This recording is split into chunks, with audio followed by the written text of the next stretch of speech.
Hey everyone, I'm Isaac and welcome back to Isaac Reviews 2024. I mentioned in a previous video that one thing I've appreciated about Apple TV Plus is that ever since last year, they've actually been willing to give their movies a shot in theaters. And that seemed like it would be the case with their latest film, Wolves, but its release situation was honestly kinda strange. Unlike their other films that got a solid month or two in theaters, this one would only be out for a week before being dropped onto their streaming platform. So it's kind of unfortunate that it couldn't get more time on the big screen unlike the stuff Apple released before it, but it's out on streaming now, so I guess I'll talk about it. Now, the interesting thing about Wolves is that it's coming from visionary director Jon Watts, who's best known for his work on the MCU Spider-Man trilogy. Outside of those movies, however, his filmography is very limited, like a lot of other directors who've worked with Marvel, so it'll be cool to see what he can do outside of Spider-Man now that he's put himself out on the market. And since his latest film is out for the world to see, did his talent shine here too? I mean, kinda.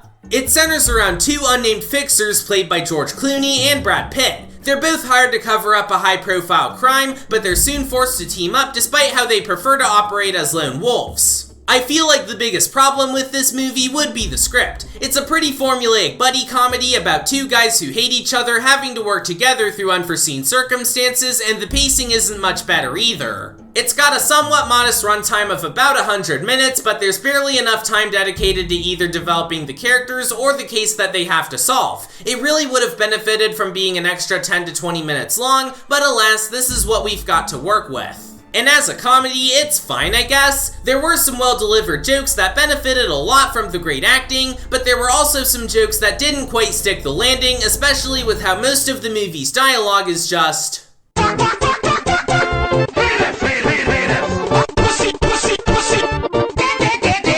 I mean, I don't mind swearing or off-color humor, but I wish this movie could have done more with it than just having the same dialogue as a Vivzy Pop cartoon. And all this is not to say Wolves was a bad movie or that it was a waste of time. In fact, there were a few things that I genuinely liked about it. For one, like I mentioned earlier, the acting is really good, and that especially applies to the two leads. Their chemistry is super on point, and some of the better jokes in the film come from how well they play off each other. And on top of that, Wolves is a pretty well-made movie. Not only did Jon Watts do a solid job directing it, but there were also a handful of good fight scenes, some nice-looking sets, a decent score, and some excellent cinematography and shot composition across the board. Sorry this review had to be so short, but I can't think of anything else I have to say here, so in conclusion, Wolves is a very okay movie. I wish the writing could have been better, but the actors and filmmakers all did a great job, so I'll give it that.